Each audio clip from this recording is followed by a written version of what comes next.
because the High Court in Pretoria has today found, well, not today, but recently found, that load shedding is a violation of human rights. It's ordered Electricity Minister Kgosientsho Ramokgopa to guarantee supply to hospitals, clinics, schools and police stations. Energy expert Ruse Moleshe joins us now to talk more about the financial implications of that court outcome. Good to have you on the program, ma'am. Just on this ruling, from when this legal battle was taking shape, one of the main concerns was around the practicality of its implementation. Is it easier to do than what government lets on?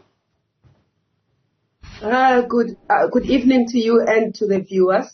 The practicality is not only related to technical aspects, but it also relates to who has been asked or has been given the marching orders to implement this. The Minister of Electricity, in terms of his responsibilities, cannot procure. So if he has to implement this, he is going to have a hurdle of implementing in terms of procurement. That's number one. He is coordinating basically from the presidency's office, but cannot implement. Secondly, from a technical point of view, you have schools, hospitals and all these facilities, police stations, all located within communities, and they cannot be separated and isolated as islands. So if you are going to implement this, it's going to be very difficult because the lines that transmit or distribute electricity go throughout a particular suburb. So it's actually not going to be practical, even if government wanted to implement it by the 31st of July. Now, bringing in backup capacity in the hospitals, for instance, the generators we got from China are not those big machineries that can supply over a long period of time a big hospital. So you still have constraints there. And you can, again, in terms of costs, even if they were, you would have to now have costs that relate to fuel. So it's a lot of issues that relate to this judgment.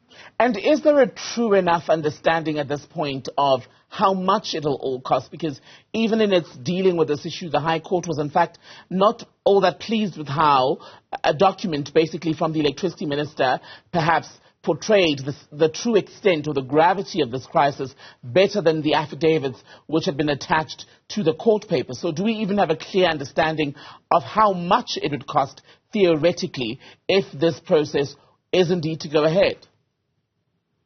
I don't think we do. We may have some high-level idea from when we are looking at the national disaster legislation that we put in, but even that had looked at the hospitals, and that even was saying that not all the hospitals would be able to be given backup supply. So that maybe we have from that perspective. I haven't seen anything that is very detailed and conclusive in terms of the costs. And Ms. Moleshe, that then raises the question of whether there's enough in the kitty to make this happen, and if so, over what period of time, because load shedding is a right now crisis. You know, I think that my view is that we should be really trying to sort out load shedding in general and not necessarily specifying. I know that the suffering with hospitals I'm not being insensitive to that. That you could look at backup supply, which would be during a certain periods of time, not 24/7. But with respect to really the whole system, my view is that we are not doing enough. We are making enough noise in that regard, but not really doing sufficient to make sure that we have reserve capacity that will take care of South Africa not having load shedding issues, period. And this question wouldn't be a question. And how would you assess then government's speed, shall I say, in what you're saying, dealing with the overall problem? Because while it has already said that the exemptions for schools, hospitals, etc. would be complicated to turn into a reality, all South Africans want to have uninterrupted electricity supply.